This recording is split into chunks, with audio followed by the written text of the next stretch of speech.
कागद दीप सब करके हर सात समुद्रन की मस कहो। काट बनासपति सिगरी लिख बेहु के लेखन काज बने हो। सारस्वती बक्ता करके जुग कोट गणेश के हाथ लिखे हो। काल कृपान बिना बिनती न तऊ तुमको प्रभ नैक रिझे हो। काल कृपान बिना बिनती न तऊ तुमको प्रभ नैक रिझे हो। सत्कारयोग सत्संगियो, वाहिगुरु जी का खालसा, वाहिगुरु जी की फतेह। आज हम गुरु ग्रंथ साहब जी में आई वाणियों पर विचार आरंभते हैं। गुरु ग्रंथ साहब जी में पहले नित्यनेम की वाणियां आई हैं 1 से 13 अंग पर। इसमें सबसे पहले जपजी साहब है। जपजी साहब में पहले मंगलाचरण है, उसके बाद एक श्लोक है, श्लोक के बाद 38 पौड़ियां हैं, उसके बाद एक और श्लोक है। श्लोक है आद सच जुगाद सच है भी सच नानक होसी भी सच। जपजी साहब की आरंभता है मंगलाचरण से। एक ओंकार सतनाम कर्ता पुरख निर्भव निर्वैर अकाल मूरत अजूनी सैभं गुर प्रसाद। ये मंगलाचरण बार बार गुरु ग्रंथ साहब जी में आया है। इसके संक्षिप्त रूप भी आए हैं। सिख पंथ का मूल मंत्र है एक ओंकार सतनाम कर्ता पुरख निर्भव निर्वैर अकाल मूरत अजूनी सैभं गुर प्रसाद। जप आद सच जुगाद सच है भी सच नानक होसी भी सच। ये सिख पंथ का मूल मंत्र है।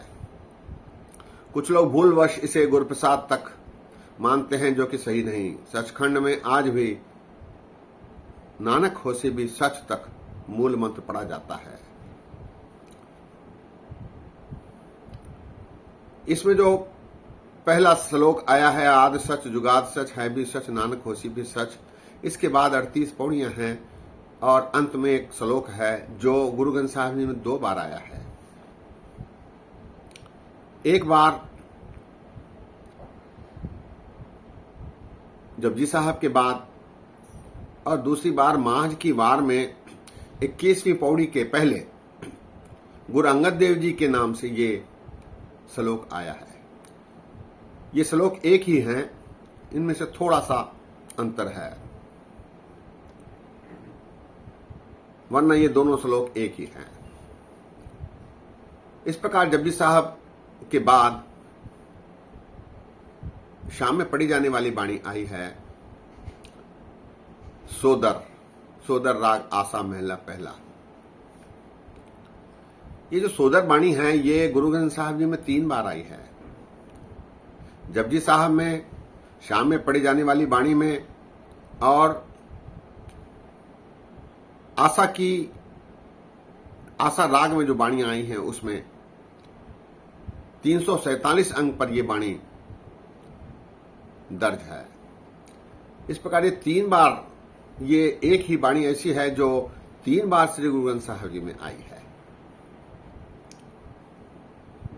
कुछ इतिहासकार ऐसा मानते हैं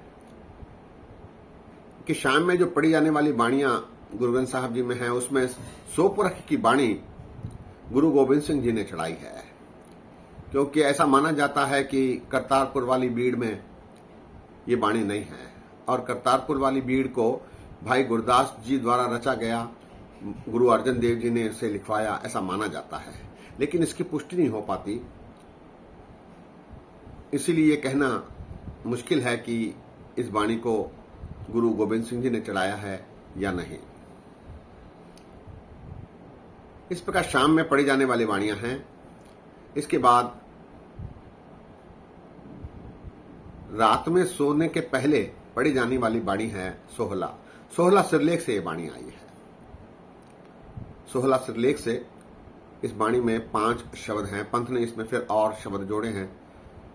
5 शब्दों की ये संक्षिप्त वाणी है जो रात में सोने के पहले पढ़े जाने का विधान है।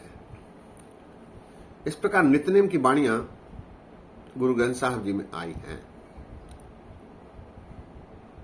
इनमें जपजी साहब को छोड़कर सारी बाणियां रागों से ली गई हैं।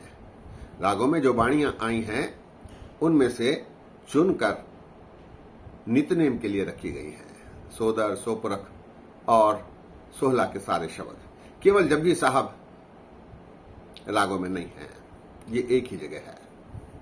सो इस प्रकार नित्यनेम की बाणियां हैं। पंथ ने इसमें और शब्द जोड़कर इसे पूर्ण रूप दे दिया है। रहरास के समय हम लोग कई बाणियां गुरु गोविंद सिंह जी की भी पढ़ते हैं और सोहला पढ़ते समय रखिया के शब्द भी पढ़े जाते हैं। सो इस प्रकार नित्यनेम की बाणियां गुरु ग्रंथ साहब जी में आई हैं। नित्यनेम की बाणियों के बाद रागों में जो बाणियां आई हैं उनकी आरंभता है। आज इसमें श्री राग पर विचार करते हैं। गुरु ग्रंथ साहब जी में रागों का क्रम कुछ ऐसा गुरु अर्जन देव जी ने रखा, रात से सवेरे तक पढ़े जाने वाली बाणियां। श्री राग रात में गाए जाने वाला राग है।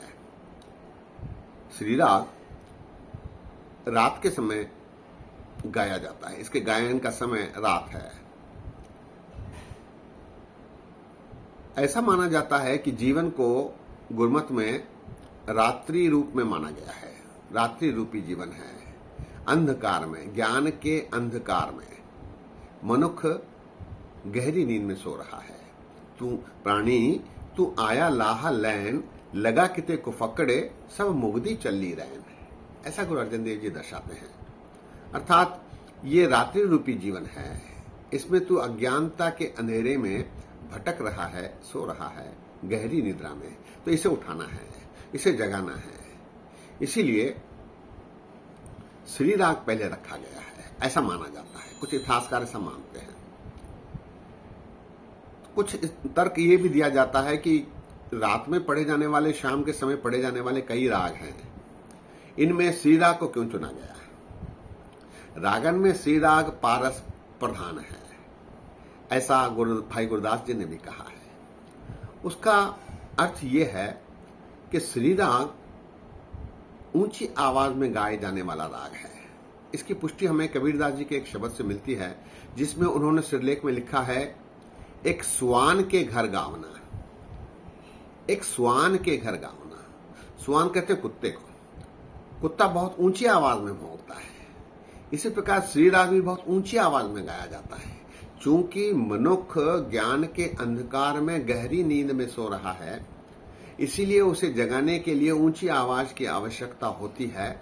इसीलिए श्री राग रखा गया है, ऐसा कुछ इतिहासकार मानते हैं। श्री राग ऊंची आवाज में गाए जाने वाला राग है, इसीलिए इसे पहले रखा गया है, ऐसा कुछ लोगों का मानना है। सो इस प्रकार रात्रि के पहले पहर में गाए जाने वाले राग से आरंभता होती है और गुरु अर्जन देव जी महाराज ने इसकी संपन्नता, इसकी पूर्णता प्रभाती राग पर की थी। अर्थात प्रकाश हो गया, ज्ञान का प्रकाश हो गया, प्रभात हो गया। इसके बाद गुरु गोविंद सिंह जी महाराज ने राग जयजावंती भी रखा, जो कि रात के 12 बजे के बाद ही पढ़ा जाने वाला है। रात्रि के ज्ञान के अंधकार में मनुष्य गहरी नींद में सो रहा है। गुरमत गुरबाणी पढ़ के, गुरबाणी से जानकारी प्राप्त करके वो ज्ञान का प्रकाश उसके मन में हो जाता है, प्रभात हो जाता है। इस प्रकार गुरु ग्रंथ साहब जी की रचना है, ऐसा कुछ इतिहासकार मानते हैं। सत्संगियों, आज यही विश्राम है।